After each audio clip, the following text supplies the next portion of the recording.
பகுதி 1. தடயங்கள் பேசும் கொலை. இருண்ட மேகங்கள் சூழ்ந்த இரவு நேரம் சரியாக 10 மணி. பலத்த காற்று வீசியது. இன்ஸ்பெக்டர் வினோத் தன் காரை ஒரு பழைய தனிமையான பங்களாவின் முன் நிறுத்தினார். அது கொலை செய்யப்பட்ட தொழிலதிபர் ஆனந்தின் வீடு. பங்களாவின் வாசல் முன்னால் உதவி ஆய்வாளர் ரமேஷ் பதற்றமாக நின்று கொண்டிருந்தார். இன்ஸ்பெக்டர் வினோத்தை பார்த்ததும் சல்யூட் அடித்தார். பிறகு இருவரும் அவசரமாக உள்ளே சென்றார்கள். விசாலமான ஹால் முழுவதும் பொருட்கள் சிதறி கிடந்தன. உடைந்த கண்ணாடி துண்டுகள், கவிழ்ந்த நாற்காலிகள். இன்று அந்த இடமே பயங்கரமாக இருந்தது. ஆனந்தின் உடல் ஒரு அறையில் கிடத்தப்பட்டிருந்தது. கூர்மையான ஆயுதத்தால் குத்தப்பட்டிருந்தார். அவர் மனைவி லட்சுமி அவர் அருகில் அழுது கொண்டிருந்தாள்.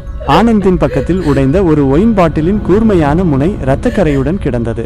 கைக்கு அருகில் ஒரு விலையுர்ந்த பேனா கிடந்தது. அதன் மூடியில் ஒரு சிறிய எழுத்து பொறிக்கப்பட்டிருந்தது. வினோத் வீட்டை சுற்றி பார்த்தபோது பாதி திறந்திருந்த கழிவறை கதவை கண்டார். உள்ளே காய்ந்த இரத்தக்கரை படிந்திருந்தது.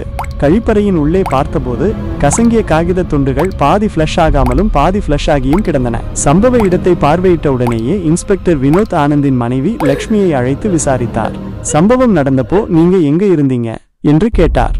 லட்சுமி அழுது கொண்டே பதில் சொன்னால், வீட்டுக்கு தேவையான சில பொருட்கள் வாங்கணும்னு நான் கடைக்கு போயிருந்தேன் சார். 1 மணி நேரத்துல திரும்பி வந்துட்டேன். வீட்டுக்கு வந்து பார்த்தப்போ அவரு என்று சொல்லி அழ ஆரம்பித்தார். நீங்க ஏன் கடைக்கு போனீங்க? வீட்ல வேலைக்கு ஆட்கள் யாரும் இல்லையா என்று இன்ஸ்பெக்டர் கேட்டார். ராமுன்னு ஒருத்தர் வேலை பார்த்துட்டு இருந்தாரு. அவருக்கு திடீர்னு உடம்பு சரியில்லைன்னு லீவ்ல போயிருக்காரு என்று லட்சுமி பதில் சொன்னார். சரி, நீங்க போறதுக்கு முன்னாடி வீட்ல ஆனந்த் மட்டும் தனியா இருந்தாரா இல்ல கூட யாராவது இருந்தாங்களா என்று வினோத் கேட்டார். ஆனந்த் மட்டும்தான் தனியா இருந்தாரு. ஏதோ யோசிச்சுட்டு இருந்தாரு. நான் கூட என்னன்னு கேட்டேன். ஒண்ணும் இல்லன்னு சொல்லிட்டாரு. உங்க ஹஸ்பண்ட் உங்ககிட்ட எப்படி எல்லா விஷயத்தையும் ஷேர் பண்ணிக்குவாரா என்று கேட்டார்.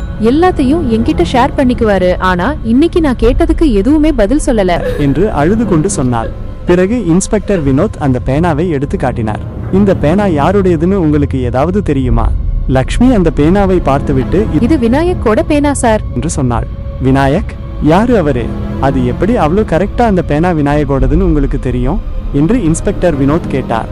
லட்சுமி கண்களை துடைத்துவிட்டு, அவங்க 2 பேரும் ரொம்ப க்ளோஸ் ஃப்ரெண்ட்ஸ் சார். போன வருஷம் விநாயக் பர்த்டேக்கு என் கணவர் ஆனந்த் தான் இந்த பேனாவை கிஃப்டா கொடுத்தாரு.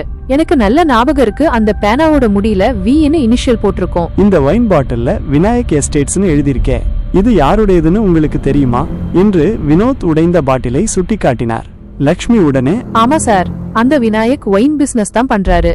அதுல என்னோட ஹஸ்பண்டும் பார்ட்னரா இருக்காரு என்று பதில் சொன்னாள்.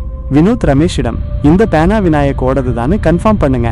தடயவியல் நிபுணர்களை வர சொல்லி அந்த காகித துண்டுகளையும் ஒயின் கரையையும் பரிசோதனை பண்ண சொல்லுங்க என்று உத்தரவிட்டார். அடுத்த நாள் விசாரணையில் பல தகவல்கள் வெளிவந்தன. அந்த பேனா விநாயக் என்பவருடையது என்று உறுதியானது. விநாயக் எஸ்டேட்ஸ் அவனுடைய ஒயின் தயாரிப்பு நிறுவனம். தடயவியல் அறிக்கையில் கழிவறையில் கண்டெடுக்கப்பட்ட காகித துண்டு ஒரு முக்கியமான பிசினஸ் அக்ரிமெண்டின் கிழிந்த பகுதி என்றும் அதில் ஆனந்தும் விநாயக்கும் சம்பந்தப்பட்ட ஒரு பெரிய முதலீடு பற்றிய விவரங்கள் இருந்ததாகவும் தெரியவந்தது. வினோத் விநாயக்கை சந்தித்தார். மிஸ்டர் விநாயக் என்று ஆரம்பித்தார் வினோத். நீங்க ஆனந்தோட க்ளோஸ் ஃப்ரெண்ட். உங்களுக்கும் அவருக்கும் பிசினஸ்ல சில பிரச்சனைகள் இருந்ததா கேள்விப்பட்டேன். உங்க பேனா கொலை நடந்த இடத்துல கிடைச்சிருக்கு. உங்க கம்பெனி ஒயின் பாட்டில் தான் கொலைக்கான ஆயுதம்னு தெரியுது. உங்க 2 பேருக்கும் சம்பந்தப்பட்ட பிசினஸ் அக்ரிமெண்டோட கிழிஞ்ச பகுதியும் அங்க கிடைச்சிருக்கு. நீங்க நேத்து ஆனந்த் வீட்டுக்கு போனீங்களா? விநாயக் பதட்டத்துடன், எஸ் இன்ஸ்பெக்டர், நான் ஆனந்த் வீட்டுக்கு போனேன். ஆனா நான் அவரை கொலை பண்ணலை என்று மறுத்தார். வினோத் அவனை பார்த்தார். அப்புறம் ஏன் உங்க பேனா அங்க இருக்கணும்? லட்சுமி கிட்ட விசாரிச்சதுல ஆனந்துக்கு ஒயின் குடிக்கிற பழக்கம் இல்லைன்னு தெரிய வந்துச்சு. பின்ன எப்படி ஆனந்தோட வீட்ல ஒயின் பாட்டில் உடைஞ்சு ரத்தக்கரையோட இருக்கணும்? ஏன் உங்க பிசினஸ் பாண்ட் அங்க கிழிஞ்சு கிடக்கணும் என்று அடுக்கடுக்கான கேள்விகளை கேட்டார். விநாயக் அமைதியாக இருந்தார். உண்மையை சொல்லுங்க, இதுக்கு மேல நீங்க உண்மையை மறைக்க முடியாது மிஸ்டர் விநாயக் என்று வினோத் சொன்னார். விநாயக் மெல்ல பேச ஆரம்பித்தார். பண பிரச்சனை தான் காரணம் சார். நானும் ஆனந்தும் க்ளோஸ் ஃப்ரெண்ட்ஸ். கொஞ்சம் வருஷத்துக்கு முன்னாடி என்னோட பிசினஸ் ரொம்ப லாஸ் ஆயிடுச்சு. அப்போதான் ஆனந்த் எனக்கு பணம் கொடுத்து ஹெல்ப் பண்ணா. அதனால நான் அவனையும் ஒரு பார்ட்னரா சேர்த்துக்கிட்டேன். அப்போ போட்ட பிசினஸ் அக்ரிமெண்ட் பேப்பர் தான் அது. திடீர்னு ஆனந்த் அவனோட பணத்தை திரும்ப கேட்க ஆரம்பிச்சான். அதனால எங்களுக்குள்ள அடிக்கடி சண்டை வர ஆரம்பிச்சிருச்சு. கடைசியில ஆனந்த் போலீஸ் ஸ்டேஷன்ல போய் கம்ப்ளைண்ட் பண்ண போறதா சொன்னான். அந்த அக்ரிமெண்ட் பேப்பர் அவன் கிட்ட இருக்கிறதுனால தானே இந்த பிரச்சனைன்னு நான் அந்த பேப்பரை எடுக்கிறதுக்காக அவன் வீட்டுக்கு போனேன். வீட்டுல யாருமே இல்ல. நான் அந்த பேப்பரை எடுத்துட்டு வரும்போது ஆனந்த் என்ன பார்த்துட்டான். எங்க 2 பேருக்கும் நடுவுல வாக்குவாதம் முத்தி போயிருச்சு. ஆத்திரத்துல என்ன செய்யறேன்னு தெரியாம கையில இருந்த ஒயின் பாட்டில உடைச்சு அவன் வயித்திலேயே குத்திட்டேன். ஆனந்த் அப்படியே சரிஞ்சு கீழே விழுந்துட்டான். கொலை பண்ணிட்டு பதற்றத்துல பேப்பரை கிழிக்க முயற்சி பண்ணினேன். அப்போ யாரோ வர சத்தம் கேட்டுச்சு. நான் உடனே அதை பாத்ரூம்ல போட்டு ஃப்ளஷ் பண்ணிட்டு அங்கிருந்து கிளம்பி வந்துட்டேன்.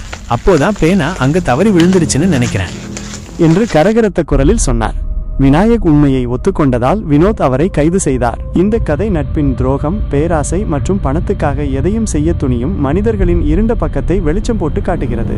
சின்ன சின்ன தடயங்களை கூட விடாமல் துப்பறிந்து குற்றவாளியை நெருங்கும் இன்ஸ்பெக்டர் வினோத்தின் சாதுரியம் பாராட்டத்தக்கது. இந்த நாவல் உங்களுக்கு பிடிச்சிருந்தா இந்த வீடியோவுக்கு ஒரு லைக் போட்டு நம்ம சேனலையும் சப்ஸ்கிரைப் பண்ணுங்க. வேற ஒரு நல்ல நாவல் ஸ்டோரியில சந்திக்கலாம். நன்றி, வணக்கம்.